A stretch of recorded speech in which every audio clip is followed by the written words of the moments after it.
Bondoso Deus, estamos diante da Tua presença, declarando, Senhor, a necessidade que temos da Tua palavra, do Teu amor, do Teu cuidado, Senhor, conosco todos os dias. Pai, nós bendizemos o Teu nome porque o Senhor é bom e o Senhor nos salva, Senhor. O Senhor nos salva de nós mesmos. O Teu Santo Espírito nos convence de que precisamos urgentemente, a cada momento da Tua presença, porque assim como essa música fala que mais que o ar que eu respiro, eu preciso de Ti, Senhor. É inescapável, não tem como um filho Teu viver sem comunhão contigo, sem a Tua presença, Senhor, sem crer absolutamente na Tua palavra, Deus. Por isso que nós declaramos que precisamos da Tua palavra, precisamos de Ti, Senhor, precisamos da Tua presença real, Senhor, em nossas vidas, nos conduzindo, Pai, a cada passo, a cada decisão, a cada escolha, Senhor, nós precisamos da Tua orientação. E nessa noite, Senhor, precisamos da Tua graça, da Tua bênção, Senhor, para entendermos a Tua palavra e para que possamos compreender, Senhor, e ter mais certeza daquilo que o Espírito quer dizer a essa igreja, Senhor. Em nome de Jesus eu oro e agradeço, Pai. Amém. Amém.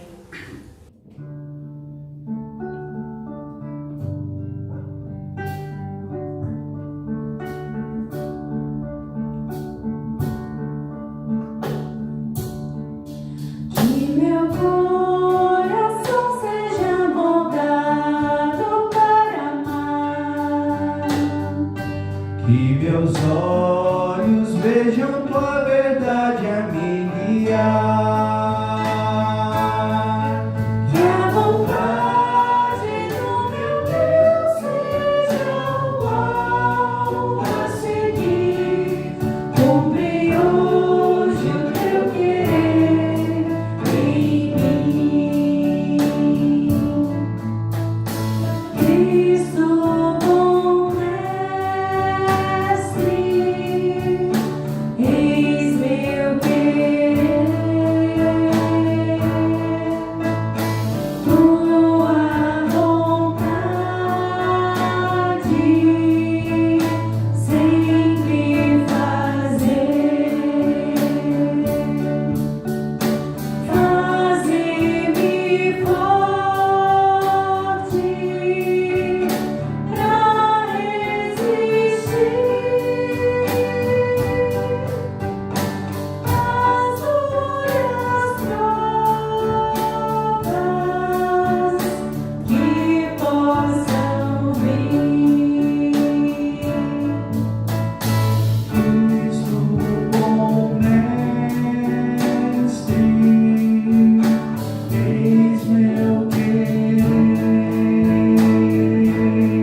Salmo 126, um texto belíssimo, um texto de romagem, ou as canções dos degraus, quando Israel subia para Jerusalém para prestar culto ao Senhor.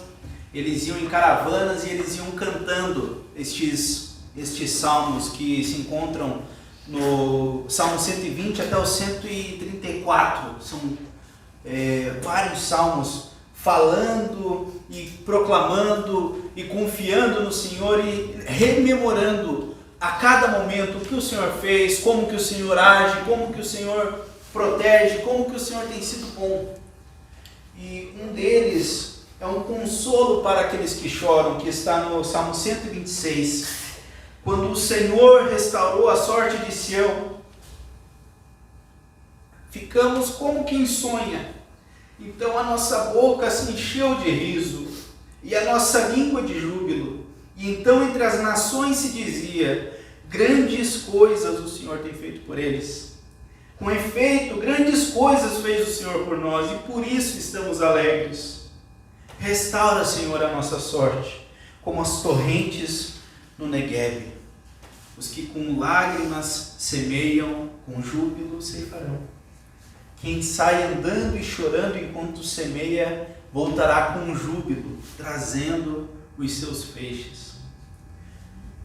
Um reconhecimento da provisão, da mão do Senhor atuando e agindo, e enchendo a nossa boca de alegria, enchendo o nosso coração de ânimo, enchendo a nossa vida com toda sorte de bênçãos espirituais, com tudo aquilo que nós depositamos de confiança, de fé no Senhor, não por causa da nossa fé, mas porque o Senhor nos escolheu. E vá saber lá por que o Senhor nos escolheu. Mas um fato que Ele revela é que Ele nos ama, que Ele não suporta nos ver com necessidade, com dores, no coração, dores intensas que nos incapacitam. Mas Deus é um Senhor provedor, protetor, que tem cuidado de nós, tem restaurado a nossa sorte. E é crendo nisso que nós temos a certeza de que, independente de qualquer situação ruim que nós estejamos, o Senhor restaura a sorte. O Senhor se compadece das nossas dores. E a maior bênção que o Senhor poderia nos entregar, Ele nos entregou quando Jesus Cristo desceu a este mundo, veio, morreu numa cruz, mas não ficou lá, Ele ressuscitou ao terceiro dia. Essa é a mensagem. E Ele voltará para a mensagem do Evangelho ser completa. Nós precisamos ter a nossa alegria e a nossa esperança baseada nesses pontos, de que o Senhor, Deus, desceu a este mundo, morreu, ressuscitou, ascendeu e voltará. E assim nós esperamos o dia que Ele virá. Amém? Amém.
Israel nesse momento?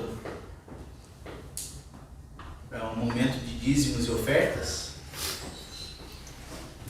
Antes de orarmos, eu vou ler um texto bíblico que está em Provérbios. Provérbios no capítulo 3. E teremos então, depois da leitura desse texto, a oportunidade da entrega de dízimos e ofertas. Em Provérbios capítulo 3, versículos 9 e 10, diz assim: honra ao Senhor com a tua fazenda e com as primícias de toda a tua renda, e se encherão os teus celeiros abundantemente, e transbordarão de mosto os teus lagares. Né? Provérbios de Salomão, capítulo 3, versículos 9 e 10, honra ao Senhor. Nós estamos dando honra ao Senhor quando entregamos ao Senhor as primícias de toda a nossa renda, e a palavra de Deus confere também uma promessa: se encherão os teus celeiros abundantemente e transbordarão de mosto os teus lagares. Nós temos diversos textos que seguem essa linha, né? Que quando nós entregamos ao Senhor, nós estamos, na verdade, honrando ao Senhor e demonstrando toda a nossa gratidão a Deus, e Deus sendo honrado dessa forma, com essa maneira de adoração, que é a entrega de dízimos e ofertas. O Senhor também nos abençoa, é o que diz a promessa, abençoa o nosso celeiro, abençoa a nossa casa, abençoa a nossa despensa, é o que diz a palavra do Senhor. Então, depois da leitura desse texto, nós queremos dar a oportunidade a todos os irmãos que vieram preparados para entregar ao Senhor os seus dízimos e ofertas, que o façam enquanto cantamos uma canção.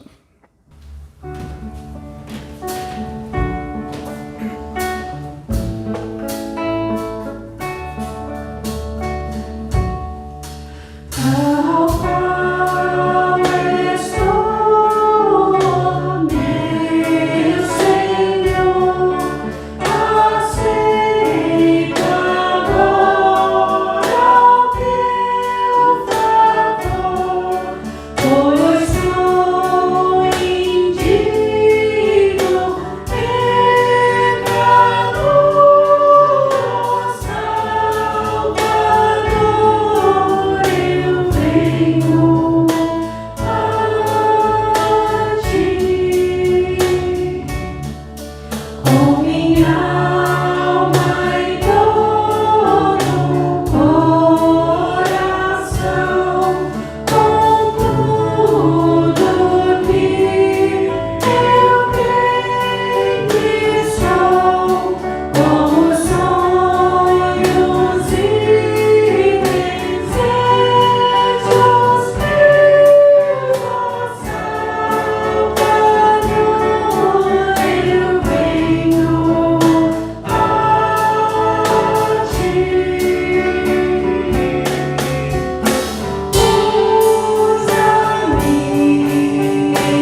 Feche seus olhos, vamos orar ao Senhor. Senhor, muito obrigado por este momento tão precioso em que estamos colocando diante do Senhor as nossas ofertas, os nossos dízimos, ó Deus, consagrando a Ti, reconhecendo, ó Deus, que em obediência à Tua palavra e em submissão a Ti, honrando ao Senhor, ó Deus, porque o Senhor tem cuidado de cada um de nós.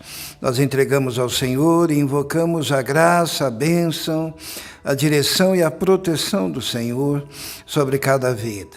Também queremos agradecer a Deus, porque o Senhor tem cuidado da minha mãe. Nós pedimos ao Senhor e ela foi tão bem tratada, está se recuperando tão rapidamente.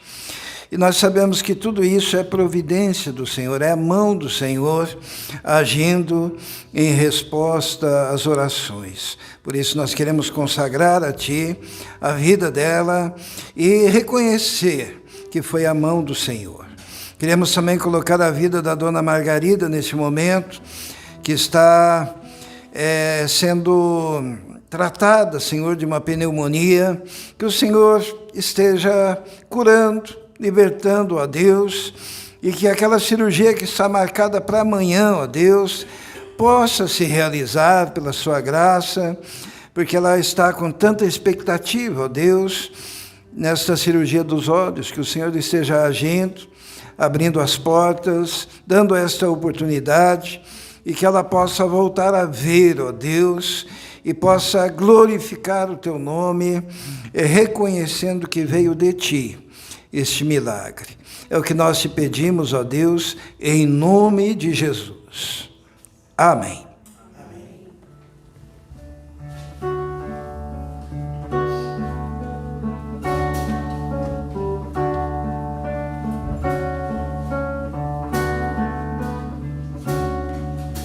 Situações dessa vida me fazem sentir que não sou forte a ponto de até resistir. Nesses terríveis momentos, os maus pensamentos me querem levar a um extremo de vida que meu equilíbrio se deixa enganar.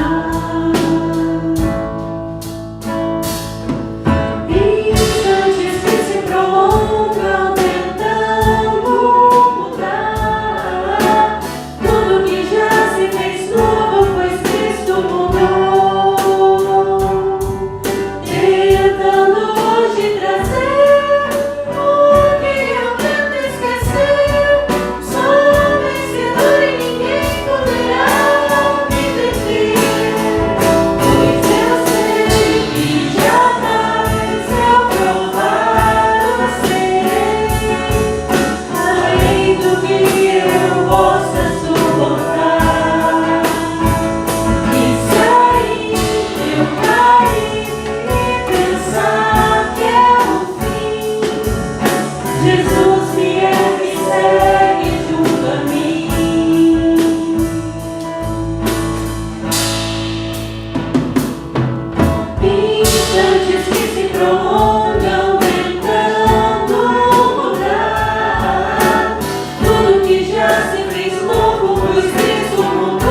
Jesus me segue sim, Jesus me segue junto a mim. Jesus me segue sim, Jesus me segue sim, Jesus me segue junto a mim.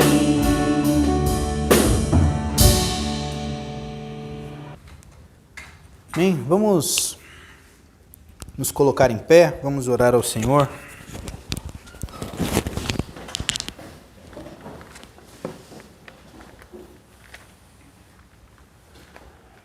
Fechar os olhos. Bondoso Deus, obrigado porque a Tua presença é real, Senhor. Obrigado porque a Tua voz nos alcança por meio da palavra deixada, Senhor, que o Senhor escreveu, usou as mãos de homens fiéis para que os oráculos de Deus fossem gravados neste livro, Senhor, neste livro bendito que é utilizado para o Senhor, para que a face do Mestre possa ser vista, possa ser contemplada, Senhor, possa ser compreendida.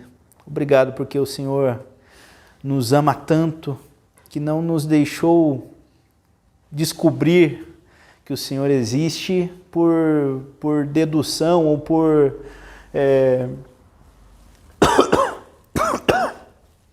dedução ou por chute. O Senhor se revela, o Senhor se mostra e o Senhor com o Teu Espírito nos capacita a entender a Tua palavra, Pai. E essa transformação implica, Pai, em uma vida completamente mudada, Senhor, para o nosso próprio bem, Pai. Obrigado porque o Senhor nos ama, o Senhor nos escolheu e o Senhor nos guia com este livro, Senhor. Em nome de Jesus eu oro e agradeço. Amém. Amém. Vamos abrir as nossas Bíblias, podem ficar em pé ainda. Nós vamos ler 5 versículos que estão lá em Mateus, no capítulo 18.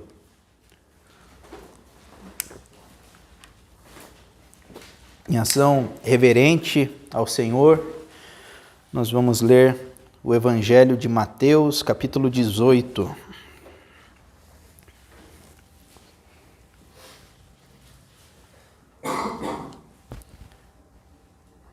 Amém? Mateus 18, versículo 1. Naquela hora, aproximaram-se de Jesus os discípulos, perguntando: quem é porventura maior no reino dos céus? E Jesus, chamando uma criança, colocou-a no meio deles e disse: em verdade vos digo que se não vos converterdes e não vos tornardes como crianças, de modo algum entrareis no reino dos céus. Portanto, aquele que se humilhar como essa criança, este é o maior no reino dos céus. E quem receber uma criança, tal como esta, em meu nome, a mim me recebe. Amém? Podemos assentar?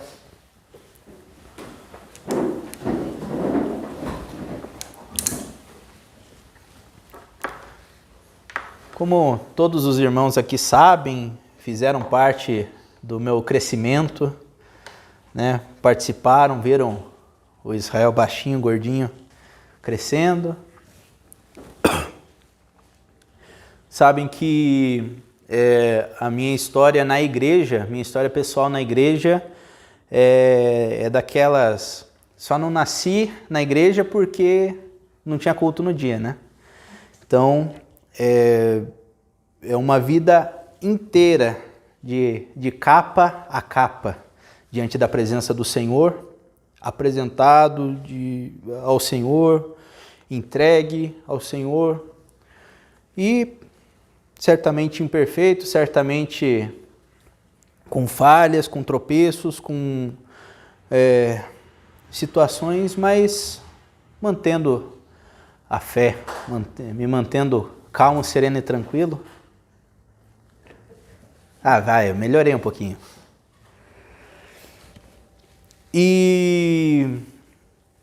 Eu dei esse testemunho aqui alguns anos atrás, falando, foi um desafio, né, de falar, de contar sobre a conversão de cada um dos irmãos, e uma dessas semanas foi a minha vez de contar a minha história de conversão.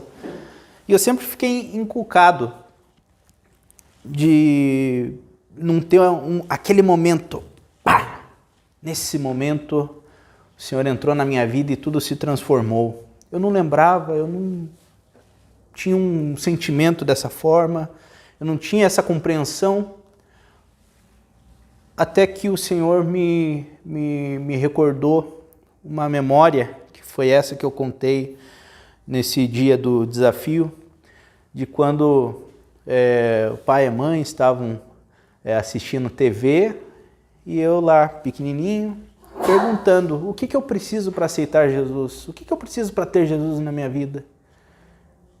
E ele falou, o pai respondeu: crer em Jesus, Cristo como Salvador. Mas é só isso? É só isso mesmo? É só isso. É impossível para a gente, né? Pensando agora, mais com mais idade, é impossível que a gente tenha essa confiança tão expressa na nossa vida, essa confiança no Senhor, a não ser que o Espírito nos convença disso. Mas em certo momento da nossa vida, da nossa história, da história de cada um, nós tivemos essa fé inabalável. E essa fé é trazida aqui por Jesus quando ele fala aos discípulos que vocês só poderão entrar no céu se vocês se converterem e se transformarem como esta criança. Um menino, provavelmente um menino de colo, que tem algumas características. Jesus, quando ele é confrontado com essa pergunta, ele subverte a lógica humana, onde as crianças são o padrão do reino dos céus e os adultos, enquanto isso, ficam disputando. Eu sou maior, eu sou maior. Não, mas eu fiz tal coisa. Não, mas eu curei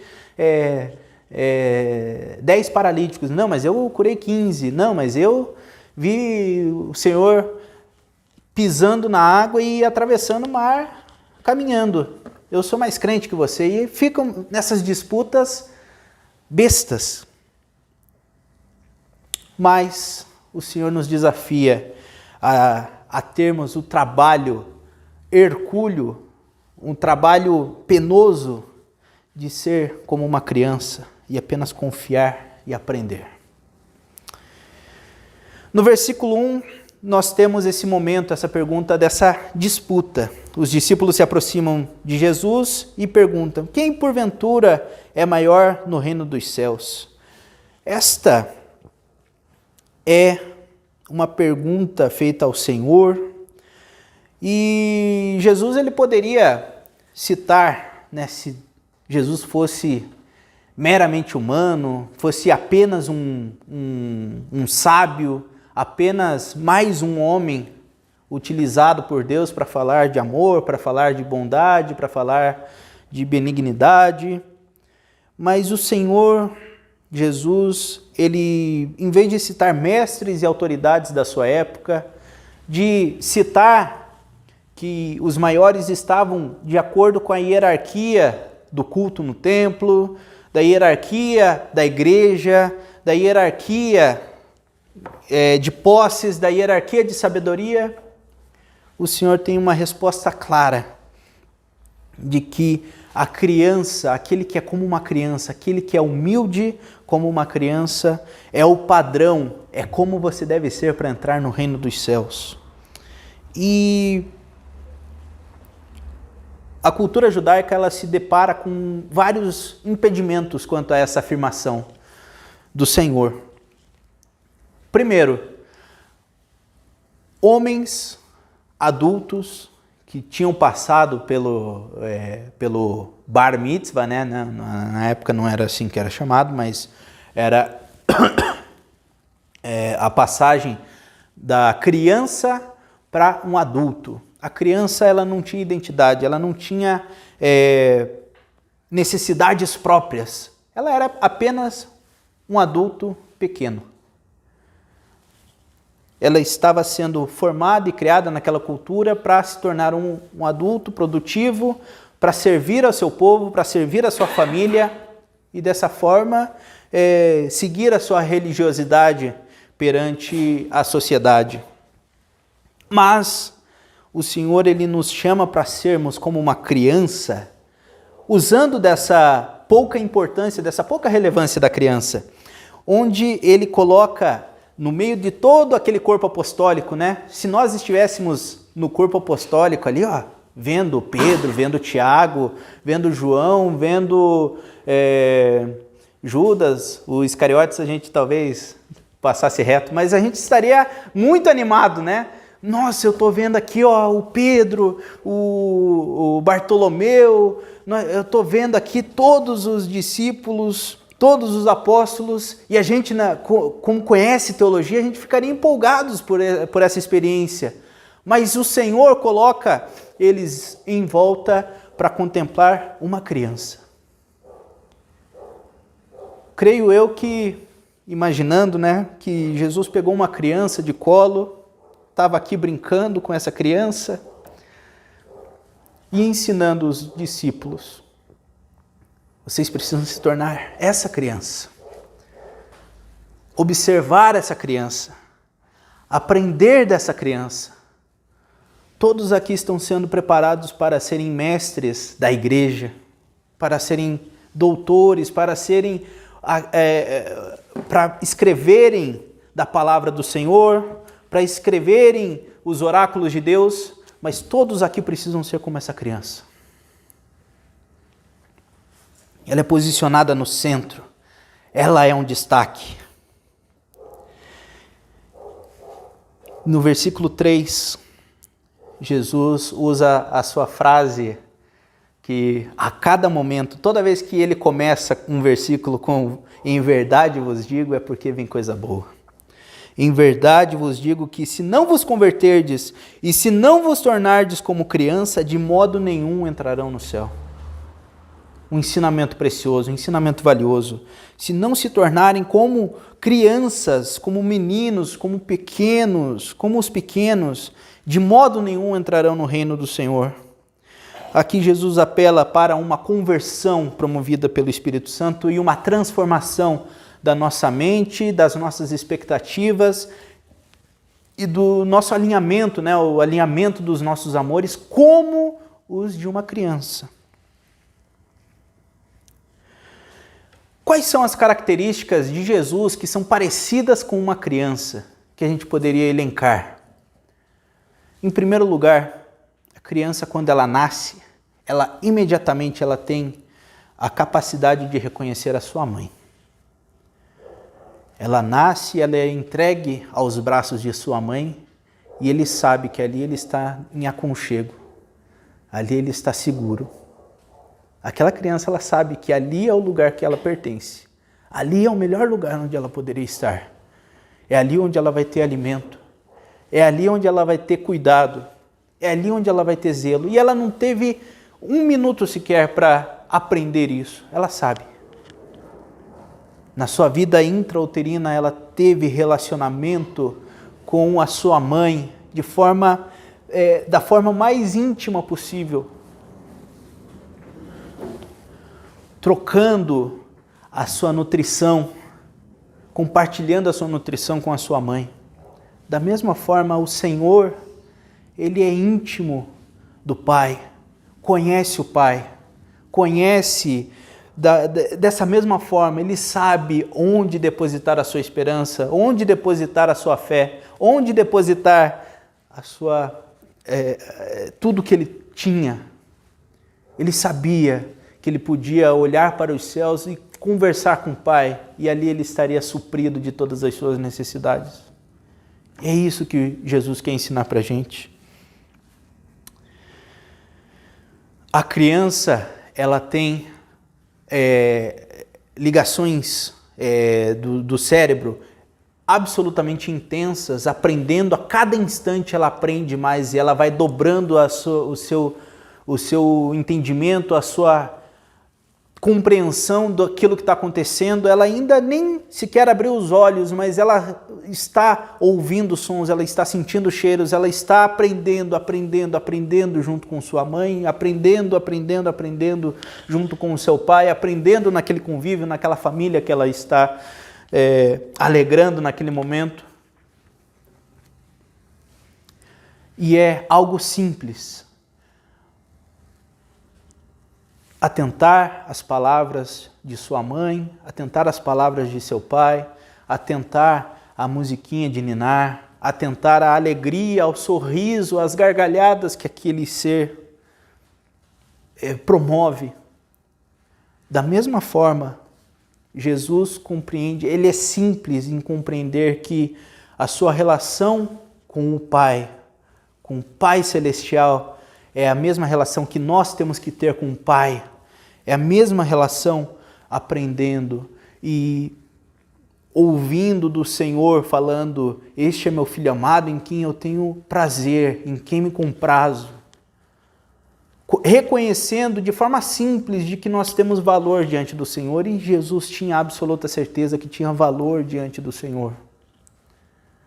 Essa era a forma também que Jesus estava ensinando os seus discípulos como eles deveriam agir, trazendo a imagem dessa criança.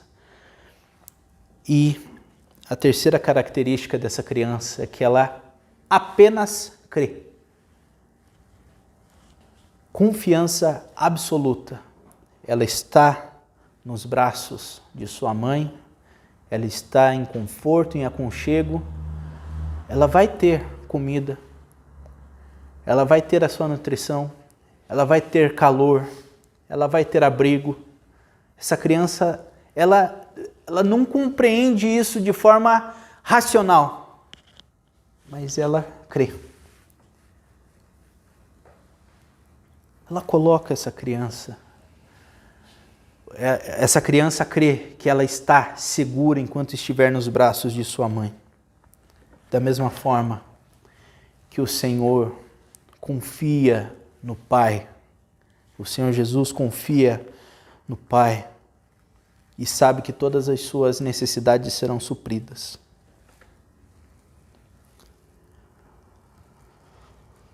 Essa conversão promovida pelo Espírito Santo e a transformação da nossa mente, vamos falar de forma prática, a transformação das nossas crenças, da nossa racionalidade, tentando expressar como que funciona a nossa fé.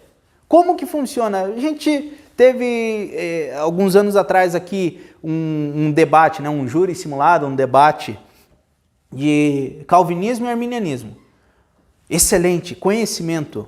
A gente pega dois autores, estudamos os pontos, estudamos as facetas dele, o que eles escreveram, o que eles acreditavam, o que eles não acreditavam, o que eles discordavam, o que eles concordavam, e tudo bem, muito bom, sabemos mais alguma coisa, aprendemos alguma coisa.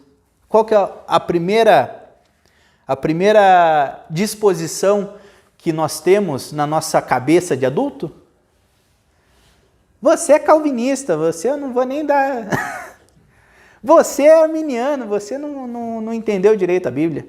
Ah, você não sei o quê, você não sei o que lá. E a gente quer ficar em disputa. E eu tenho absoluta certeza que Calvino, se conhecesse Armínio, os dois conversariam tranquilamente, agradeceriam a oportunidade de conhecer homens sábios, alguém que pensa diferente deles, alguém que tem convicções, mas que creem somente em um Deus que dá alimento espiritual, que dá abrigo, que dá consolo. A gente quer imaginar na nossa mente de adulto que o corpo apostólico era um corpo batista. A gente quer pensar que o corpo apostólico era um corpo pentecostal. A gente quer achar que o corpo apostólico era um corpo luterano, era um corpo metodista, era um corpo neopentecostal, era um corpo, Deus me livre, era um corpo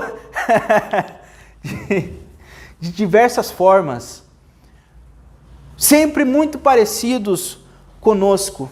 E vou citar aqui um autor não canônico, Caetano Veloso, que em uma música dele, Sampa, ele faz referência à história de Narciso, uma história grega, né? Narciso acha feio o que não é espelho. Porque a gente quer se ver refletido a gente quer ler sobre Jesus Cristo, mas ver a nossa vida. Jesus Cristo é um retrato de nós mesmos. Isso é um perigo. Por quê? Porque a gente não consegue fazer absolutamente nada se não for o Senhor. A gente quer mudar as Escrituras à nossa vontade. Ao invés de entender e compreender como que o Senhor trabalha, como que o Senhor fala, como que o Senhor vive, e aplicar o que o Senhor faz na nossa vida. Jesus, mestre dos mestres, absoluto em conhecimento, que estava no princípio de tudo e pela boca dele haja luz. Ele que criou tudo, sem ele nada do que foi feito se fez. E nós queremos moldar Jesus Cristo, a nossa imagem, a nossa semelhança. E o mestre dos mestres chama os mestres da Bíblia, da teologia, da igreja, e fala para eles, todos eles, vocês precisam ser como essa criança que está no meu colo. Vocês precisam ser simples, vocês precisam reconhecer o Pai, vocês precisam crer somente. Jesus, o autor da nossa fé,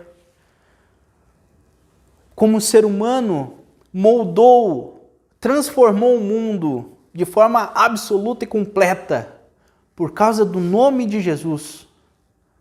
O mundo, a história do mundo foi mudada. A presença de Cristo na terra transformou absolutamente tudo. A presença de Cristo na terra influenciou pessoas que inclusive não creem nele. Hoje em dia é muito simples nós termos rejeição, os pagãos mesmo terem rejeição a crimes hediondos, mas que em outras culturas esses crimes eram a cultura, eram a prática. Nós temos muitas e muitas culturas onde o canibalismo ele é permitido, ele é visto como um ritual cerimonial para adorar a Deus, um Deus que eles pensam que eles conhecem. Mas a transformação e o alcance que o Evangelho teve no mundo fez com que o número desse entendimento fosse caindo.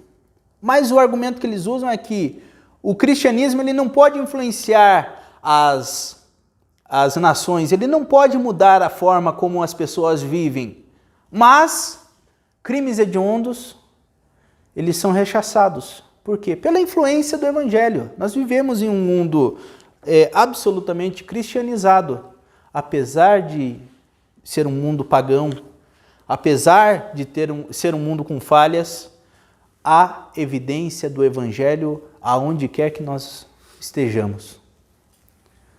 As formas de governo se inspiram em formatos bíblicos. As formas de alimentação se inspiram em formatos bíblicos. As formas de vários ambientes sociais são profundamente influenciados pelo cristianismo, pelo Evangelho. Mas nós insistimos, com todo o conhecimento, com toda a ciência teológica desenvolvida, nós queremos colocar a nossa fé, a nossa forma de ver o mundo em Jesus. e não o contrário, ver como Jesus agia e aplicar a nós. O que precisamos ter para aceitar Jesus? O que nós precisamos ter para sermos convencidos? Somente o Espírito Santo. Ter o Espírito Santo nos salva plenamente? Sim, salva plenamente. Mas a evidência do Espírito Santo está nesse segundo ponto que Jesus fala no versículo 3. Se não vos converterdes, isso é a ação do Espírito Santo, e não se tornarem como crianças, essa transformação é a evidência do Espírito Santo em nossas vidas. Transformação, mudança de mente, mudança daquilo que era comum para a gente, daquilo que nos dava prazer e alegria e que agora não nos serve mais, não cabe mais a nós. Os convites do mundo, as bebedices, glutonarias, como era muito bom. O que o homem pagão vai lá e faz? Tem que comer mais do que precisa, para ter uma vida desregrada. Ouvir música é bom? Ouvir música é bom. E a gente prejudica o nosso ouvido, ouvindo música alta, ouvindo música estourada, ouvindo péssimas melodias, não honrando o Senhor, ouvindo coisas que profanam a divindade do Senhor. Isso não pode nos alegrar mais. Nós sempre falamos que o ladrão que estava na cruz com Jesus e reconheceu e pediu: Senhor, lembre-se de mim quando entrares no teu reino. Naquele momento, no momento de maior sofrimento e angústia daquele homem, ele teve a capacidade de ser tocado pelo Espírito Santo para ser convencido e se transformar naquele momento como esta criança que Jesus está usando para nos ensinar. Ele não tinha conhecimento de Armínio, ele não tinha conhecimento de Calvino, ele não tinha conhecimento de John Piper, ele não tinha conhecimento de Augustus Nicodemos, ele não tinha conhecimento de Jonathan Edwards, do Spurgeon, Charles Spurgeon, ele não tinha conhecimento do tal qual a gente acabou de cantar aqui, do Billy Graham, não tinha conhecimento, porque nenhum deles salva. Eles creram em Jesus Cristo e assim como este ladrão, convencido pelo Espírito Santo, ele olhou para o lado e pediu: Senhor, lembre-se de mim quando entrares no teu reino. E se tornou essa criança no colo de Jesus, absolutamente dependente, e creu somente. Ele não teve tempo para mais nada, ele teve tempo para crer e transformar o seu intelecto todo, todas as suas convicções. E ele voltou a ser como uma criança que crê e entende onde que está o Pai, onde que está o caminho que conduz à salvação. E ele se tornou simples.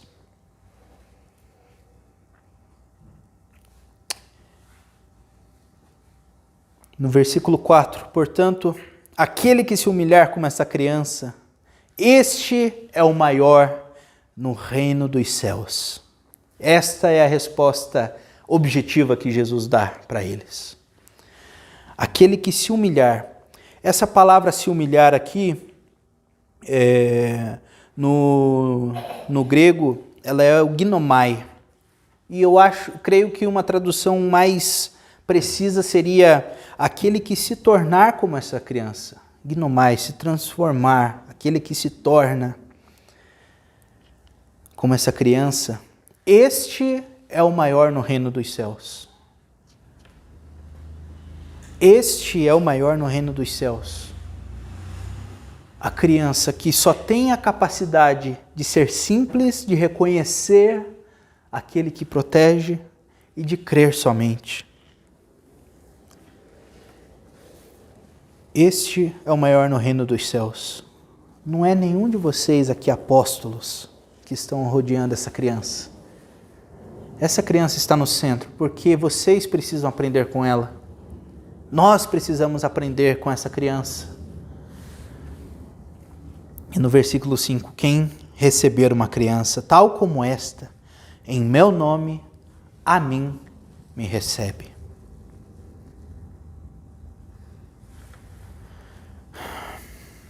Nós temos que agradecer todos os dias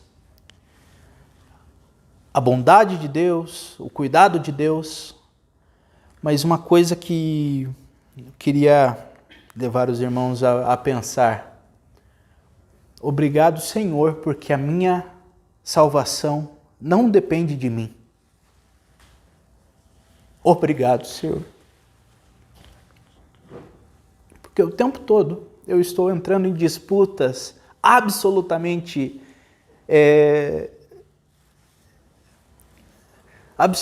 inúteis. Disputas por causa do meu ego, por causa da minha forma de pensar, porque eu acho feio aquilo que não é o meu espelho, porque eu não consigo conceber que alguém pense diferente de mim, porque eu não consigo entender que a graça que me alcançou é a graça que alcança a muitos, a bilhões de pessoas. Obrigado, Senhor, porque esta graça não depende de mim, depende do Senhor somente.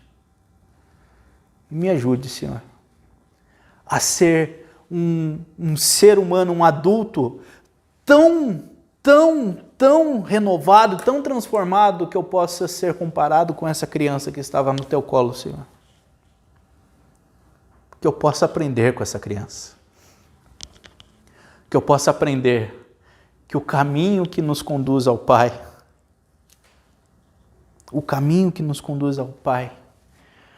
é a simplicidade de coração, o reconhecimento de Deus e crer somente naquele que é único, digno de receber toda a honra e toda a glória pelos séculos dos séculos. Amém.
E seja honesto ao perguntar o que ele está fazendo e se eu vou ficar a partir. Não são meus planos que ele quer, pois ele já traçou os seus. Não é o que eu posso ofertar, pois tudo vem das suas mãos. Se eu abrir mão das minhas ideias e deixá-lo dirigir, não perguntarei o que faria Jesus, mas verei ao meu redor o que ele está fazendo. Bem aqui onde estou,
Vamos nos colocar em pé e orarmos encerrando o culto desta noite. Senhor, pedimos, ó Deus, a proteção, os cuidados do Senhor sobre a vida de cada um dos irmãos aqui, ó Deus. Estamos diante de uma semana e carecemos de Ti durante todos os dias, em todos os momentos. Precisamos da ação poderosa do Senhor, do Teu Espírito e da proteção do Senhor.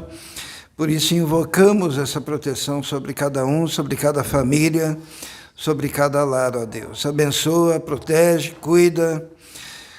Senhor, nós te pedimos. Lembramos ainda da dona Margarida, cirurgia, que ela terá que ser submetida, que o Senhor esteja à frente, conduzindo da melhor maneira essa situação. Nós te pedimos isso, ó Deus. Abençoa-nos a todos e que a graça do nosso Senhor e Salvador Jesus Cristo, o amor de Deus, o Pai, e a comunhão do Espírito Santo esteja com todos vós agora e para todos sempre.